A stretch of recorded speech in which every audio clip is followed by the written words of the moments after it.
everybody. It is about 8:30 this morning. I have been up and let the dogs all out. What is going on there? Anyway, I've been doing some stuff around the house this morning. I've got the broth cooking down some more. I'll probably try to can it tomorrow. I'm also going to prep my chili beans. Since I'm going to run the pressure canner, I might as well do those as well. I've actually got two pressure canners. I've got mine that I bought new, and then I have my mom's, which I refurbished. They're actually fairly simple to refurbish. Most of the time you just need to replace, there's a rubber seal around the lid, and on a lot of older pressure canners that'll be dry and cracked, and that's a really fairly easy thing to replace. And then you can put a new pressure gauge on them. If your pressure gauge is not reliable, you can always put a new pressure gauge on it. We have a service at our county extension office, our home economics or extension homemaker's office, where they'll actually test the pressure gauges for you to make sure they're calibrated correctly. And then also the last thing that I replace is the little stopcock pressure. It's the little pressure pop-off valve. It's a safety feature that if it gets too high, say you're not paying attention to it, which if you're pressure canning, you should be paying attention to it, it'll pop before the lid gives way. The idea behind a pressure canner, as I briefly mentioned the other day, is you want to put the food under pressure. Normally it's around 10-11 psi in addition to the atmospheric pressure, because what that does is it causes the water to boil at a higher temperature, and it kills any bacteria, thus making the food safe to store for a long period of time. There's lots of good resources out there. There's a lot of misinformation, as with anything else now, that anybody with a keyboard and a dream can be on the internet. I only go to trusted sources. Presto canners, Ball canning jars, Kerr canning jars. There are some resources that I use online who I've read enough of their stuff, and I've read enough to know that they will say, no, you can't do this, this is not safe, or whatever, that I trust. Canning Granny is one of those. So canning, there's a lot of cost on the front end, right? Because you have to buy the canner, you have to buy the jars, all that. The jars aren't good forever, right? They get material fatigue, and eventually they'll start cracking. But you can reuse jars. I think the recommendation is you shouldn't reuse them more than 4 or 5 years, but I have some that I've used longer than that. It's just when you do use older jars, say that you found at a thrift store, or at an estate sale, or grandma's jars, or great aunt Bessie's jars, just realize that they could crack. Although some of those older ones, man, they're made really well. I think they're probably tougher than some of the new ones. But anyway, so it's a big front end cost unless you come into the stuff like you inherit it or whatever. But Simon, hi Shirley. Simon wanted you to see his butt.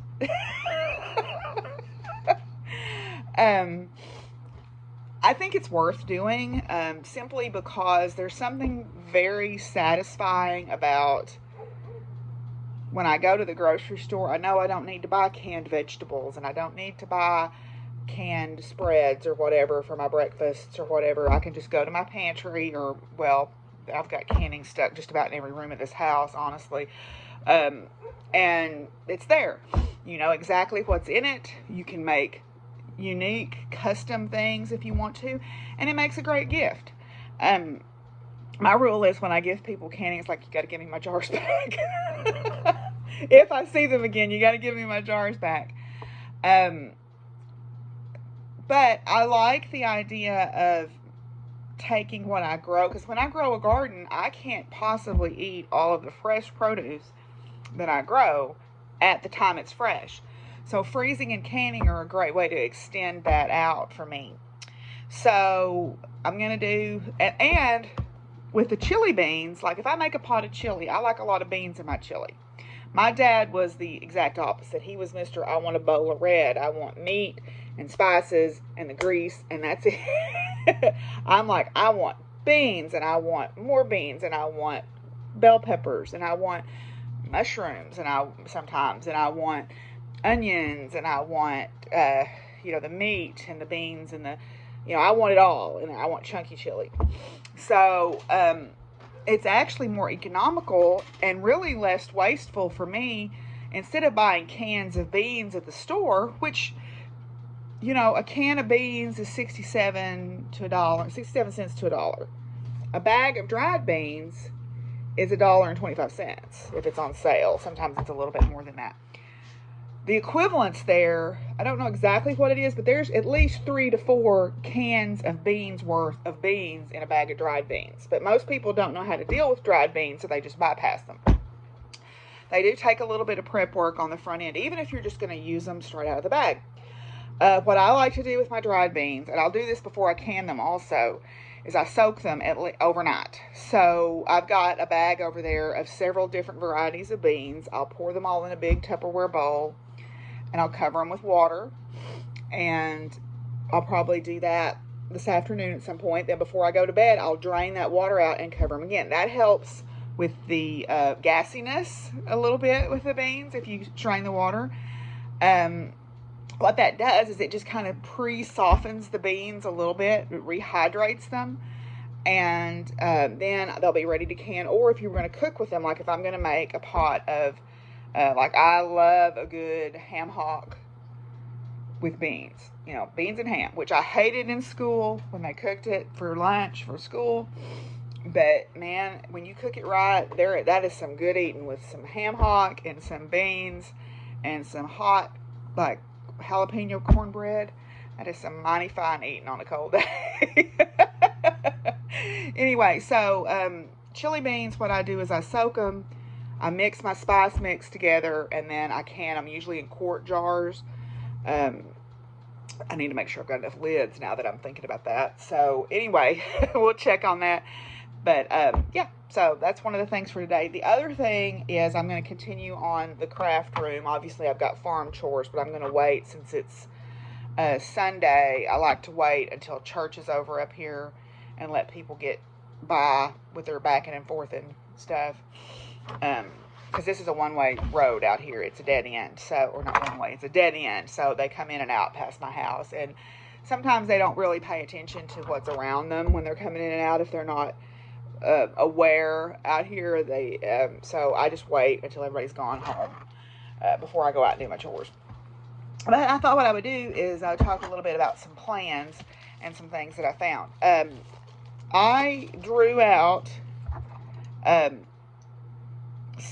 my friend Scott's name for Christmas. We drew names over at Mary Ann's, and we decided that instead of everybody buying presents for everybody, we would draw names. So they actually gave me this book a couple of years ago, and so he is a computer person. He works for a company called Axiom, and I thought it would be kind of funny to make him something to hang up by his desk for when he's dealing with a client that's irritating him, but he can't speak, so he can just look at it and think it. So I think I'm going to make this for him. That should be a fairly quick stitch. This is some thrift store fabric. I didn't realize this had already been cut, which, that's fine. It was only a quarter. But this is some thrift store fabric that I found. So, let's see here.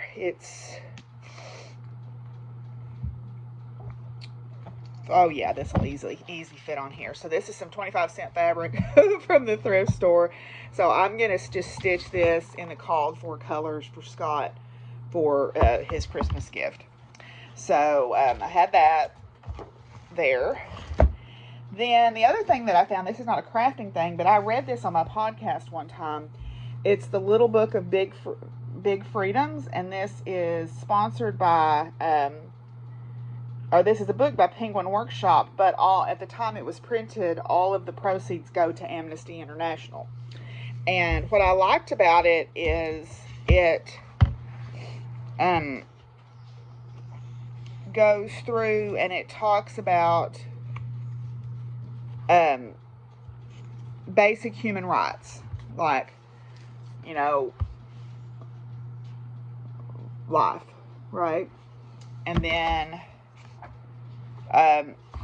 nobody has the right to hurt or torture us. So basically what it does is it goes through sort of the basic freedoms that were, it says, the preface to this book by the author says, we want a good life, to have fun, and to be safe and happy and fulfilled. For this to happen, we have to look after one another. In this book, there are 16 different freedoms that help us do that. So I thought that this was really good. It was a sweet little book that I thought was, I like what it says. Like knowledge. We all have the right to learn. Right?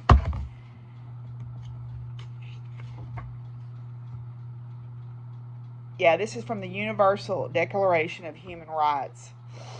Part of the motivation was the Universal Declaration of Human Rights that was adopted by the United Nations General Assembly on December 10th, 1948, after the world's experience with World War II. When the war ended, the international community vowed to never let the atrocities that occurred during that conflict happen. World leaders decided to create a document that would guarantee rights of every individual. Eleanor Roosevelt chaired the committee that created this document. This document became the Universal Declaration of Human Rights, and the book you have just read is inspired by that. So I just think there's some beautiful things in here. If you can ever find a copy of this book to give to your kids or to give to yourself, this is my favorite one. We all have the same rights. No one can take them away or give us different ones because of who we are or because we are different from them.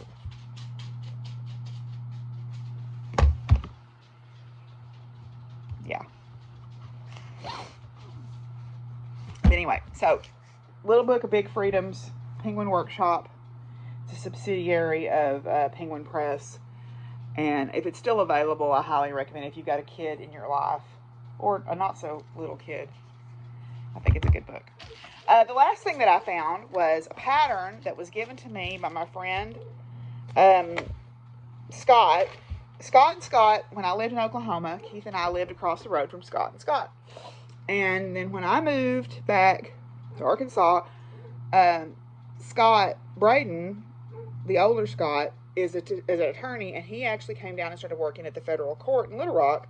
So he and Scott Waller moved to Little Rock. So they have been my friends for many, many years, and they knit. Scott Braden primarily is the one who knits. Scott Waller likes to crochet. But he gave me this pattern.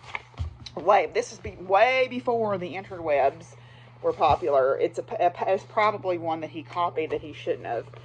But, you know, I think the statute of limitations is like over on that because this is about 20 years old. Or it may be one that he got when he did, I don't know where he got it. But he gave me this pattern, and he wrote on the back he would help me with this. So I think I'm going to finally make this. If this is it's the Easy Raglan with a roll or mock cable neck. And it's a fairly size inclusive pattern, it looks like. And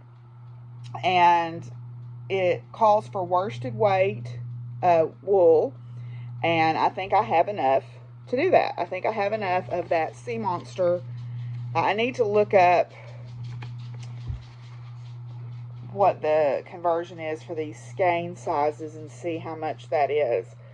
But at any rate, so it's just a very basic, but it's got a different cute neckline on it. I don't know if you can see in that picture there. It's got a different cute cable neckline, and it looks like the bottom hem is that way too. So the sweater is knit from the top down. Stitches are cast on at the neck edge with raglan increases. At that point, the sleeve stitches are put on holders while the body is knitted. Oh, and then you seam the sweaters. The seams are worked flat. Sleeves are worked flat. and then sewn to the body when the knitting is completed to give it a little bit more structure. And we were having this conversation the other day on a group I was on. I'm not opposed to seaming. You know, I sew, so it doesn't freak me out to think about having to seam. So anyway, I guess I'm gonna look up and see if I got enough yarn to do this. That was a lot of chat this morning, wasn't it? I'll catch up to you guys later. Okay, so I am organizing fabric. The angle is very strange here. Sorry about that.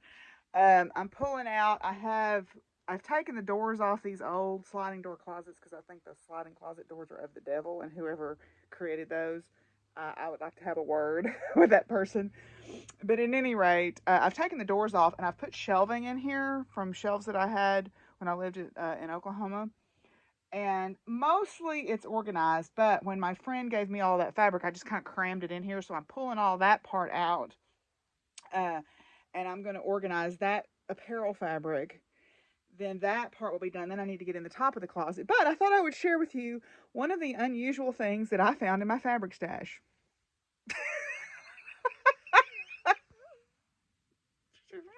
It's my hatchet. It's my dad's hatchet, actually. It's old.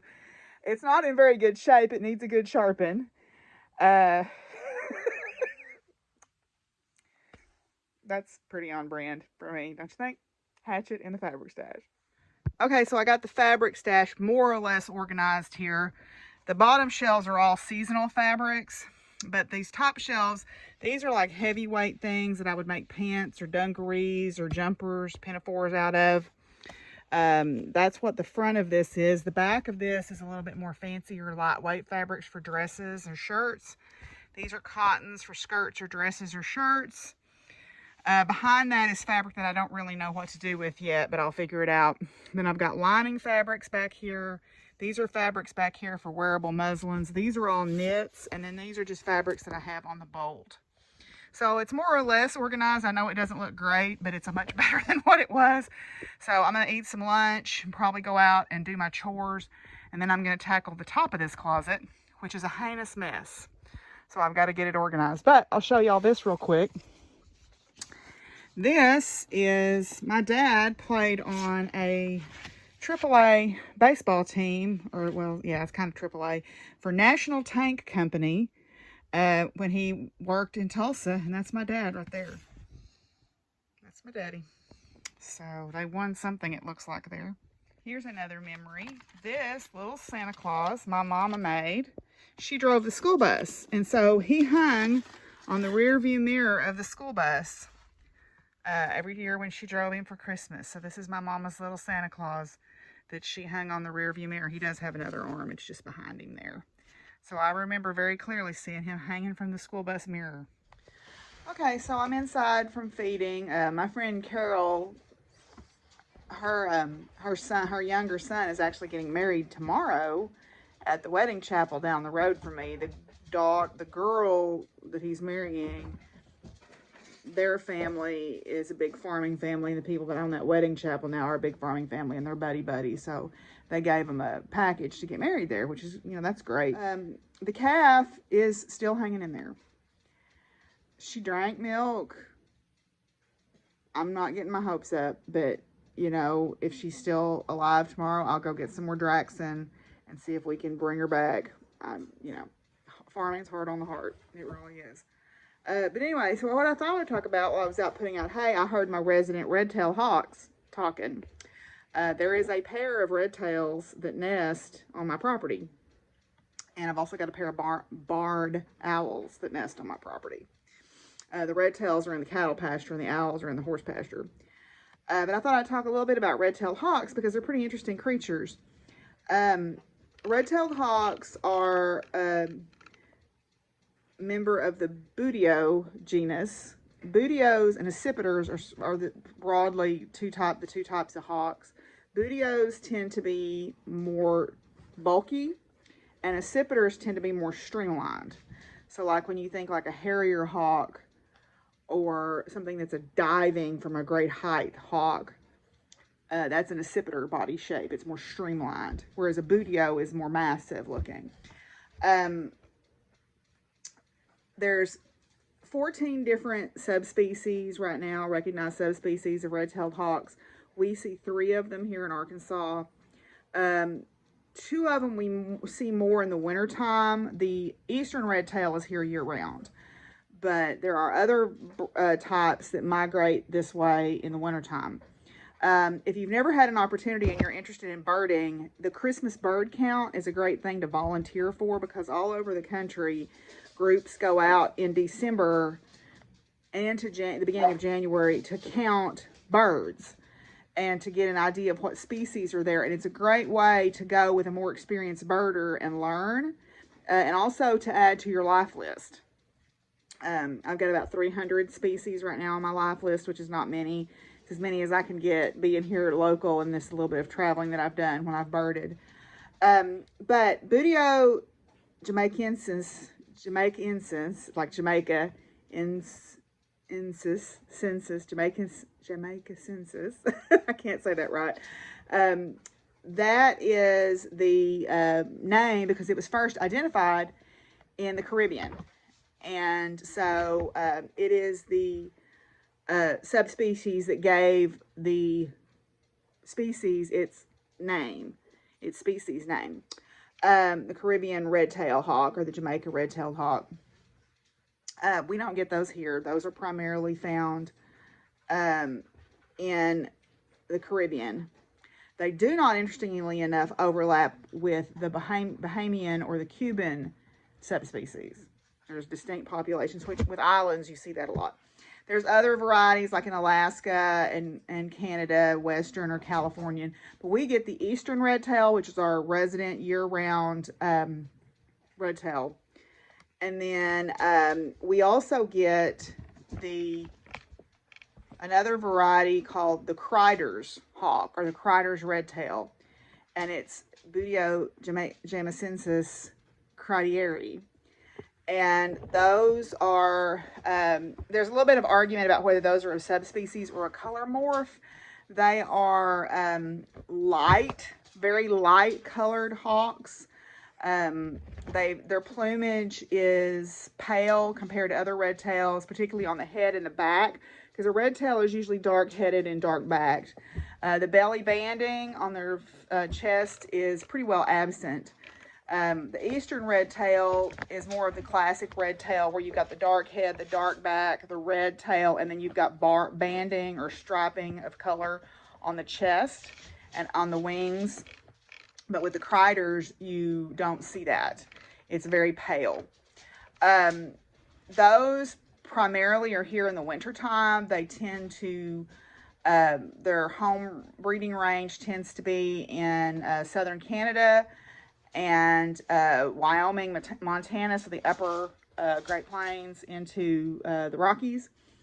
And the other variety that we get is the Harlan's hawk, the Buteo jamaicensis harlani, yeah. It was previously considered to be a separate species of hawk completely, but or a color morph of the red tail, but it's given a subspecies identification right now. It is a very dark hawk. It is considerably darker than the eastern red tail variety. The tail the chest tends to be darker. The wings and the head tend to be almost black, dark brown, like a dark chocolatey brown. It breeds in Alaska and northwestern Canada, and then it winters in this part of we're kind of in the southern part of its winter range, so it's pretty rare to see a Harlan's. I have seen both types. I've seen several Criders. I've only ever seen one Harlan's, and that was on the Christmas bird count when I was doing the Christmas bird count at HoliVlog Wildlife Refuge. We have this great wildlife refuge south of the Arkansas River. It's actually an oxbow bend that was cut off when they created the navigation channel, and it was donated by the family of the Hollis. And it's a HoliVlog Wildlife Refuge, and it's a great place to go see eagles, especially. We get a ton of bald eagles there in the wintertime, but also ducks and migratory water birds and lots of ducks, lots of different kinds of geese. I've seen multiple different kinds of geese there and ducks, otters, deer. there's just an abundance of wildlife there. It's an amazing place, and you can buy a year's membership to get in for $12. It's a great place to go with a camera. It's a beautifully maintained wildlife refuge, and that's where I saw, excuse me, Fizzy, that's where I saw the Harlans. I've seen criders there as well, but that's where I saw the Harlans, and that's where I saw my very first, oh, what are they called? Shoot. I'm gonna have to go look it up. Hold on. I had to go look it up. I couldn't remember. I kept trying to call it a dick sissel, but that's a different bird. Bobolink. Bobolink. Bobolinks have been kind of a bird that I got obsessed with because of their coloring. I'll put pictures in, of course. And I saw one of those doing the spring migratory count. I haven't done the count in a few years with COVID and everything. I kind of stopped doing it. But I really enjoyed it, and there's some great birders. I was able to go with one of the ornithology professors from the local university a few times. There's also a ranger out of the forestry, U.S. Forestry Service ranger station that I've gone with a few times. And then one of our park interpreters on Mount Magazine, he is an amazing birder. He can bird by ear. He knows like probably thousands of bird songs. And going out and trying to identify like warblers and stuff, man, he was the person to go with, because he could like, oh, that's a Tennessee warbler, or that's a Kentucky warbler, or whatever. He would just know them by song. So I've really enjoyed being able to go visit with him. In fact, I did a Christmas Eve hike, and I was the only one who showed up. So he spent like an hour and a half, and we birded for like an hour and a half, and it was just a great thing. Anyway, so yeah, so there's your science moment today. The red-tailed hawk varieties in Arkansas. We have the eastern, the Harlans, and the criders here in Arkansas. Okay, I'm going to go ahead and wrap this up because it's getting kind of long. I didn't go get my hot chocolate yet back in the room. I'll bring it tomorrow, but this is my stitchy box for today. I hope y'all are enjoying the little science moments. I thought it would be kind of fun to do a little bit of science every day. Ooh, it's floss again, and it's a gorgeous red gloss. Let's see what it says. It says poinsettia flower silk. It's the red of Christmas time. It sure is. Look at that. It's almost glowing. It's so beautiful. Look at that. That's amazing. So, okay, I'm going to wrap it up for today. I'm sorry it's got kind of long and rambly today, but I hope you're enjoying me sharing a few memories with you and sharing a little bit of sciencey stuff with you. Okay, come here. Oh, and Willie with you. He's like, I'm contractually obligated to be on the video, so here he is. Anyway, so I'm going to get back to my project back there, and I will, excuse me, Simon. I will talk to y'all soon. All right, bye.